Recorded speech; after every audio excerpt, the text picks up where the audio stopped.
আসসালামু আলাইকুম প্রিয় শিক্ষার্থী, সিইউ স্পেশাল 4th ক্লাসে তোমাদের সবাইকে স্বাগতম। আজকের ক্লাসটি নিশ্চয়ই তোমরা যারা চট্টগ্রাম বিশ্ববিদ্যালয়ে পরীক্ষা দিবে, হোক সেটা এ ইউনিট, বি ইউনিট বা সি ইউনিট, প্রত্যেকের জন্যই কাজে দিবে। আমি প্রায়শই একটা প্রশ্ন পাই, বিশেষ করে সায়েন্সের স্টুডেন্টের কাছ থেকে, স্যার সিইউ এ ইউনিটের ক্লাস দেন, এ ইউনিটের ক্লাস। আমাকে বিশ্বাস করো, যারা সিইউ এ ইউনিট পরীক্ষা দিবা, আমাদের সিইউ স্পেশালের প্রতিটা video, A unit, B unit, C unit, D unit, প্রত্যেক ইউনিটের স্টুডেন্টদের ইংলিশের প্রস্তুতিটাকে খুব হেল্প করবে ইনশাআল্লাহ। কারণ চট্টগ্রামের 4 ইউনিটের ইংলিশ প্রশ্নের ধাঁচ বা মান একই ক্যাটাগরির, শুধু কিছু টপিকের বিষয় এদিক ওদিক হয়, প্লাস বি সি ডি ইউনিটের প্রশ্ন একটু কঠিন হয় কম্পেয়ার টু এ ইউনিট। ফলে প্রত্যেকের জন্যই ভিডিওটি কাজে দেবে ইনশাআল্লাহ। এবং ভিডিওতে নিশ্চয়ই একটা লাইক দিয়ে ফেলবে, তোমরা আমার পাশে থাকবে। আমাদের প্রথম প্রশ্ন আজকের ক্লাসের, এবং আজকের ক্লাসে আমরা ইম্পর্টেন্ট অনেকগুলো প্রশ্ন সমাধান করব, যেগুলো কিনা ভোকাবুলারিকে বেশি হিট করে, তোমাদের বিগত বছরগুলোতে এসেছিল। প্রথম সেন্টেন্সটা, there are dash views on the issue of giving bonus to the employees. তুমি নিশ্চয়ই প্রতিটা প্রশ্ন নিয়ে চিন্তা করবে, যেমনটা আমি প্রায়শ বলে থাকি, অ্যান্ড দেন ভিডিওটা প্রয়োজনে পজ করবে, আমার সাথে আনসার মিলাবে। এখানে ইন্ডিপেন্ডেন্ট, ডাইভারজেন্ট, মোডেস্ট, অ্যাডভার্স, কোন আনসার অপশনটা লিখবা এই বাক্যের মানেটাকে ঠিকঠাক করার জন্য। দেয়ার আর ড্যাশ ভিউজ মানে হলো ভিউজ আছে on the issue of giving bonus to the employees, এমপ্লয়িজদেরকে বোনাস দেওয়ার বিষয়টা নিয়ে কেমন ধরনের ভিউ আছে। ইন্ডিপেন্ডেন্ট ভিউ আছে, ডাইভারজেন্ট বিভিন্নমুখী ভিউ আছে, মোডেস্ট ভিউ আছে, নাকি বিপরীত অ্যাডভার্স ভিউ আছে। আনসার নিশ্চয়ই বি হওয়া উচিত। দেখো, দেয়ার আর ডাইভারজেন্ট ভিউজ মানে কি, বিভিন্ন ধরনের ভিউ আছে। এটা খুব নর্মাল, কেউ বলবে বিপক্ষে, কেউ বলবে পক্ষে, কম দাও, বেশি দাও, ইটিসি, বিভিন্ন ক্রাইটেরিয়া সেট করো। তার মানে আনসার হবে B, there are divergent views on the issue of giving bonus to the employees. Okay, sentence বুঝে পড়তে হবে। And then 2 number sentence, man who has committed such an dash crime must get the most severe punishment. এটা চট্টগ্রামে আসা প্রশ্ন ঠিকই, এই same প্রশ্নটা জাহাঙ্গীরনগর বিশ্ববিদ্যালয়ের বি ইউনিটে এসেছিল গত বছরই। কোনো একটা অনেকগুলো সেকশনে পরীক্ষা হয়তো কোনো একটা সেকশনে, এবং গত বছরের আগের বছর ওই প্রশ্নটা এসেছিল অন্য কোনো একটা ইউনিটে। ম্যান হু হ্যাজ কমিটেড, যেই মানুষ কমিট করেছিল, একটা অপরাধ করছে নিশ্চয়। আমরা অপরাধ করা বোঝাতে কমিট ক্রাইম বলি, হ্যাঁ, মেক ক্রাইম করি না বা ডু ক্রাইম বলি না। ম্যান হু হ্যাজ কমিটেড, যে মানুষ কমিট করেছিল সাচ অ্যান্ড ড্যাশ ক্রাইম মানে কেমন crime, must get the most severe punishment, তারে অবশ্যই দিতে হবে সবচেয়ে জঘন্য পানিশমেন্টটা। ইনজুরিয়াস ক্ষতিকর, আনচ্যারিটেবল মানে দানশীলতা না এমনটা বোঝাচ্ছে। তারপর আনওয়ার্দি উপযুক্ত না, অনুপযুক্ত। অ্যাবোমিনেবল জঘন্য বা খুব খারাপ। আনসার নিশ্চয়ই ডি হওয়া উচিত। দেখো বাক্যের মানেটা দাঁড়াচ্ছে এমন, man who has committed such an abominable crime, যে মানুষটা এত জঘন্য খারাপ কাজ করেছে, must get the most severe punishment, তারে অবশ্যই দিতে হবে severe punishment. And then third question, again another sentence from this variation. এই সেন্টেন্স, এই ক্যাটাগরির কোয়েশ্চেন পাঠতে হলে তোমাকে কিন্তু গ্রামারের চেয়ে যেই জায়গায় একটু বেশি ফোকাস করতে হবে সেটা হলো ভোকাবুলারি। কী বলো স্যার, ভোকাবুলারিতে আমরা সিনোনিম অ্যান্টোনিম আকারে পড়ি, এগুলো পারতে হলে কী করতে হবে? দেখো, এগুলো পারার জন্য খুব বেশি ভোকাবুলারি মুখস্থ করতে হবে সেটা এমন না, ভোকাবুলারি পারতে হয়।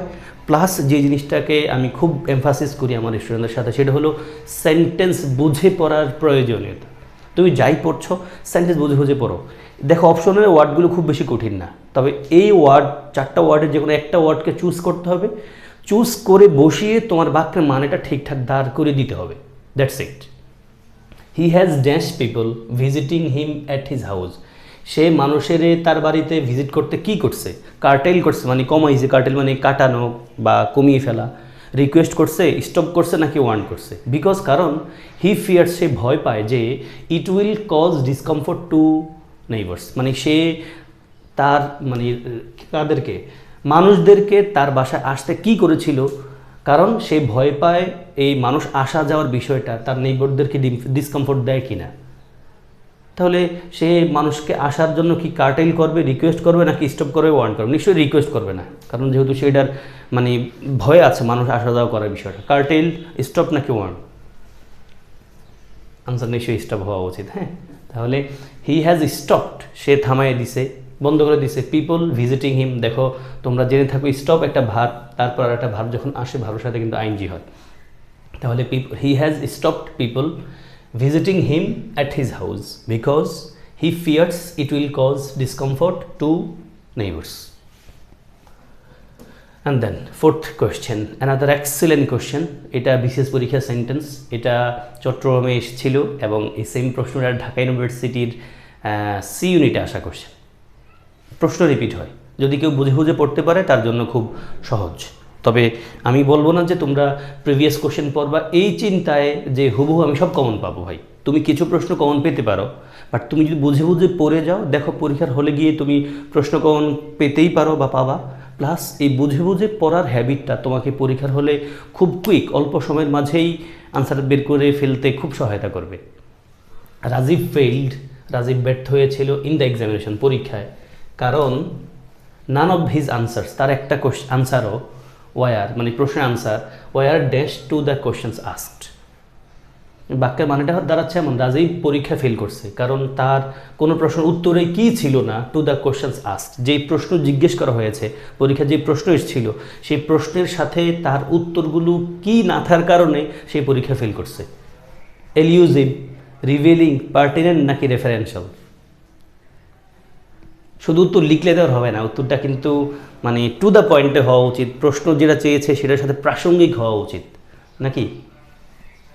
ইয়েস, আনসার হওয়া উচিত পার্টিনেন্ট। পার্টিনেন্ট মানে কিন্তু প্রাসঙ্গিক, প্লাস জেনে রাখবা তোমরা পার্টিনেন্ট শব্দটার সাথে প্রিভিশন কিন্তু টু হয়, প্রাসঙ্গিক, প্রসঙ্গত এমনটা বোঝাচ্ছে। তাহলে Rajiv failed in the examination because none of his answers, Rajiv পরীক্ষা ফেল করেছে কারণ তার একটা আনসারও ওয়ার পার্টিনেন্ট মানে ছিল না প্রাসঙ্গত, প্রাসঙ্গিক, টু দ্য কোয়েশ্চেন্স আস্কড, যে প্রশ্নগুলো এসছিল সেটার সাথে প্রাসঙ্গিক ছিল না। যদিও আমরা এমসিকিউ পরীক্ষা যখন প্রস্তুতি নেই তখন আমাদের মানে প্রাসঙ্গিক অপ্রাসঙ্গিক কিছু নাই, উত্তর দিয়ে রাখে, আমরা শুধু ভরাট পূরণ করি। বাট লিখিত প্রশ্ন যেখানে আছে, ফর এক্সাম্পল যারা ঢাকা ইউনিভার্সিটির পরীক্ষা দেয় রিটেন পার্ট, সেখানে সে প্রশ্ন যা চেয়েছে, তোমাকে যদি প্রশ্ন দেয় বঙ্গবন্ধুর ভাষণের ইম্পর্টেন্স লিখো, এখন ভাষণের ইম্পর্টেন্স লিখো 10 মার্কস, ধরো বি ইউনিটে আসলে একটা কোয়েশ্চেন, তুমি 10 to 15 সেন্টেন্স লিখবা, লাইন লিখবা।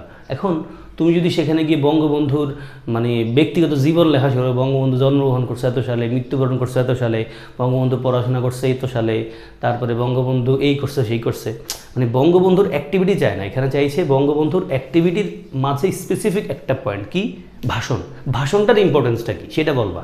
হ্যাঁ, তুমি দুনিয়ার এদিক ওদিক বললে তোমার মার্কস দেবে 2-3, বাট তুমি টু দ্য পয়েন্টটা বলো, সেখানে তোমাকে বেশি কোর মার্কসটা দেওয়ার কথা।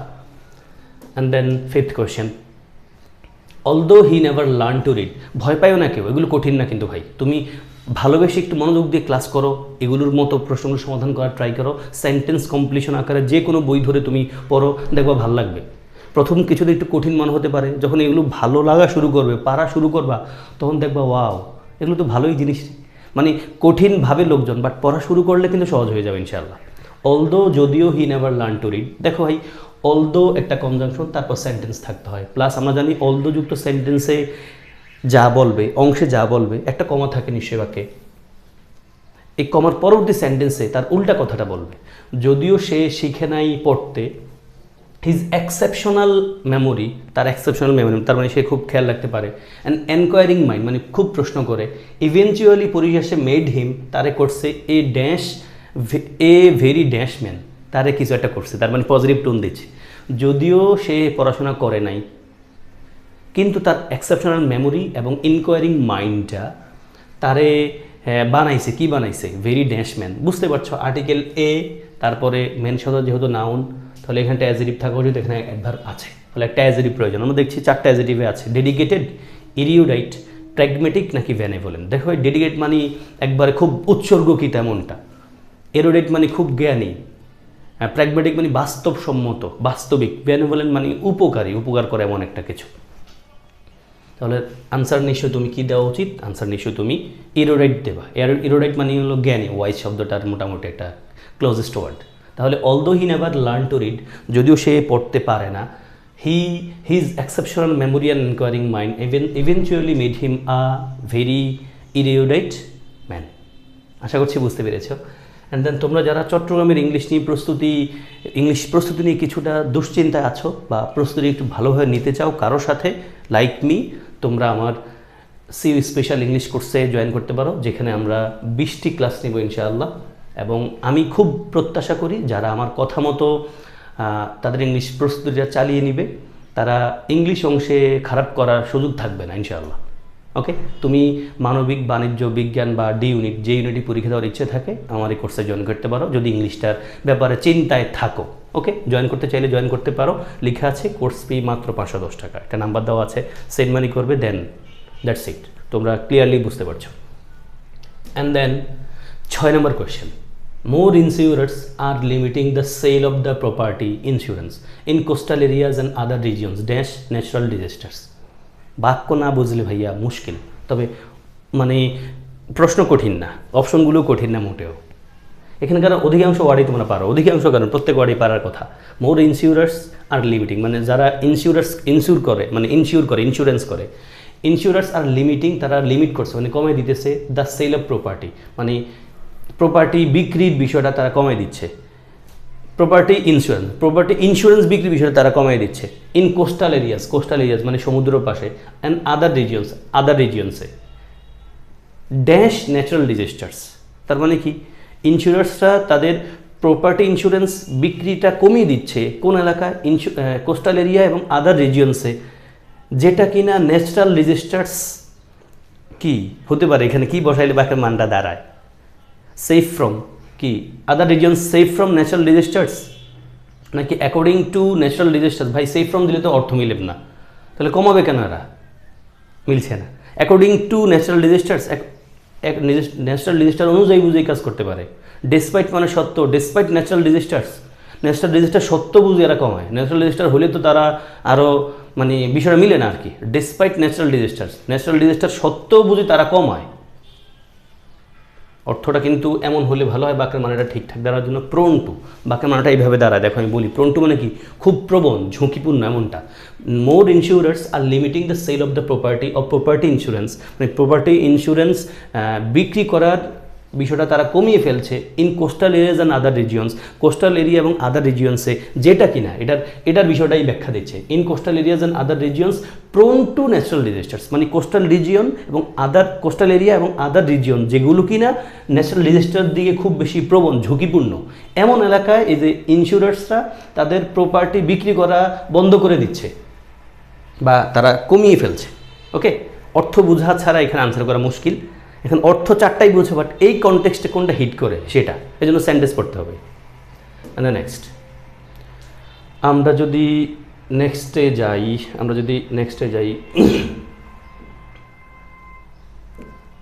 7 নম্বর কোয়েশ্চেন আমরা করে ফেললাম, আমরা 8-এ যাব, তাই না? 8-9 খুব ভালো দুটা কোয়েশ্চেনই কন্ডিশনাল মুড থেকে আসা, যদিও দুটা সেন্টেন্সের একটা সেন্টেন্সও ইফ শব্দটা আমরা দেখছি না। 8-এ লেখা আছে dash in his place I would immediately sort out problem. Sort out মানে হলো বাছাই করা, হ্যাঁ, অথবা সমাধান করা। কি হলে ভালো হয় দেখো, আমি বলবো ব্যাখ্যাটা। Then 9 number question, dash you need any further information please contact the help desk. কী হওয়া উচিত? আমি ক্লু দিচ্ছি, দেখো ভাই, আমরা ইফ শব্দটাকে আমরা একটা কি হিসেবে চিনি? ইফ শব্দটাকে আমরা একটা কনজেশন আকারে জানি, যেটা দেখলে আমরা কন্ডিশনাল সেন্টেন্স বলি, এবং ইফটা যদি বাক্যের শুরুতে বসে, নিশ্চয়ই বাক্যের মাঝে একটা কমা থাকা উচিত। কি থাকা উচিত? কমা থাকা উচিত। বলো স্যার আপনার ইফ তো নাই, আপনি যে আবার এই ইফের ব্যাখ্যা দিচ্ছেন কেন? ভাই দেখো, কন্ডিশনাল সেন্টেন্সে ইফের বদলে আরও কিছু ওয়ার্ড ব্যবহৃত হতে পারে। দে আর, ওয়ার হতে পারে, তারপরে শুড হতে পারে। যদি আমরা এগুলো খুব কম ব্যবহার করি, আমরা নর্মালি ইফটাই ব্যবহার করি। অ্যান্ড এখানে আনসারটা কিন্তু এমনই হওয়া উচিত। দেখো এখানে আনসার হচ্ছে were I in his place. বাক্যটা এমন, ইফ আই ওয়ার, এখানে ওয়ার শব্দটা ইফের কাজও করছে, ওয়ারের কাজও করছে। If I were in his place, যদি আমি তার প্লেসে হতাম, I would immediately sort out the problem, আমি প্রবলেমটা ফিক্স করে ফেলতাম, মানে সমাধান করে ফেলতাম, এটা বোঝাচ্ছে। অ্যান্ড দেন dash you need any further information, যদি তোমার প্রয়োজন হয় তাহলে শুড অর্থ কিন্তু ইফ, কেমন? তাহলে should you need any further information, যদি তোমার প্রয়োজন হয় কোনো information, please contact the help desk, help ডেস্ককে তুমি কন্ট্যাক্ট করো। অ্যান্ড আমরা আমাদের 10th অ্যান্ড লাস্ট কোশ্চেনে চলে যাব। Lovely question, this is a lovely question, lovely one. দেখো তো পারো কি না, কঠিন প্রশ্ন না। এই প্রশ্নটা পারতে গেলে তোমার একটা পয়েন্ট পারতে হয়, যত তত বোঝায়। আমরা যত তত কম্পারেটিভ যখন তুমি পড়তে যাও আর ডিগ্রি পড়ো, ডিগ্রি যখন পড়ো, comparison of adjective and adverb পড়ো, তখন যত তত নামে একটা বিষয় পড়ো, যত পড়িবে তত পারিবে। The more you read the more you learn, এমনটা, তাই না? The higher the demand the higher the price, মানুষের চাহিদা যত বাড়ে দামও তত বেড়ে যায়, অটো মানে বাড়িয়ে ফেলা হয়। তো এখানে ওই ক্যাটাগরিটাই বোঝাচ্ছে। গ্রামাটিক্যালি চিন্তা করতে গেলে এখানে 4টা অপশনেই কারেক্ট। তুমি আনসার কি দিবা? আমি কুইক দেখিয়ে ফেলবো তোমাদেরকে, প্রয়োজন মতো তুমি পজ করতে পারো। আসো, এখানকার আনসার হচ্ছে সি। বলবা স্যার কেন সি? দেখো ভাই, গ্রামাটিক্যালি চিন্তা করতে গেলে আমরা জানি যত তত বোঝাতে ডাবল কম্পারেটিভ হয়, বাক্যের দুপাশে, বাক্যের মাঝে একটা কমা থাকা উচিত। দেখো কমা কিন্তু আছে সব জায়গায়, মানে এটার অংশ। এই যে দ্য মোর ড্যাশ প্রবলেমস, কেমন, এটার পর একটা কমা আছে। তো মানে দ্য মোর, তারপর একটা অংশ নিয়ে, তারপর এই অংশটা প্রবলেমস পর্যন্ত নিয়ে কিন্তু একটা কমা আছে, এটা বোঝাচ্ছে। তাহলে দ্য মোর একটা আছে, তারপর দেখো কমার পরে দ্য লেস আছে, দ্য মোর আছে, কমার পরে দ্য মোর আছে, দ্য মোর আছে, দ্য লেস আছে, দ্য মোর আছে, দ্য মোর আছে। তাহলে তুমি যদি কেবল কম্পারেটিভ প্যাটার্নটাই চিন্তা করো, ডাবল কম্পারেটিভ, তোমার কাছে উত্তর 4টাই কারেক্ট মনে হতে পারে। হাউ এভার এখানে উত্তরটা কিন্তু গ্রামাটিক্যাল প্যাটার্নের চেয়ে অর্থের দিকে ইম্পর্টেন্স দেবে। বলছে দ্য মোর উই সলভ, যত বেশি আমরা সমাধান করবো ম্যাথমেটিক্যাল সমস্যা, the less we get clever, তত কম আমরা চালাক হবো। এটা ভাই আনসাইন্টিফিক, এটা কেউ বিশ্বাস করবে না। ম্যাথ সমাধান করলে কিন্তু মানুষের ব্রেন খুলে যায়, চিন্তা দূর হয়ে যায়, অনেক ম্যাথের অনেক উপকারিতা আছে, ফলে এটা রং আইডিয়া। 2 নম্বরে দেখো the more we do not solve, যত আমরা করব না তত আমরা চালাক হব। না করলে আবার চালাক হইবা কেমনে? ডি নম্বরে আসো, the more we solved mathematical problems the more we feel shaky, আমরা বেশি করলে বুঝি বেশি শেকি হবো না, হয় না। প্লাস বাক্যের এই পাশটা দেখি প্রেজেন্ট টেন্স, এই পাশটা দেখছি পাস্ট টেন্স, ফলে নিশ্চয়ই ডি নাম্বারটা হচ্ছে না, উত্তর নিশ্চয়ই সি। দেখো বাক্যের মানেটা ঠিকঠাক দাঁড়া, the more we solve mathematical problems, mathematical সমস্যা যত আমরা সমাধান করব, the less we feel shaky, আমরা তত কম শেকি ফিল করব। এটাই ছিল আমাদের এই প্রশ্নের আনসার। আশা করি ক্লাসটিতে আমি যে প্রশ্নগুলো ডিসকাস করেছি আমি বোঝাতে পেরেছি, তোমরা বুঝতে পেরেছো, এবং তোমার কতটি প্রশ্ন কারেক্ট হয়েছে সেটা আমাকে কমেন্টে জানাতে পারো, এবং ক্লাস করে উপকার পেয়েছো কি না 2-1টা ওয়ার্ডে আমাকে জানাতে পারো। শুভকামনা, ভালোবাসা জানাবো এবং তোমাদের কাছে দোয়া চাইবো। আসসালামু আলাইকুম ওয়া রাহমাতুল্লাহ।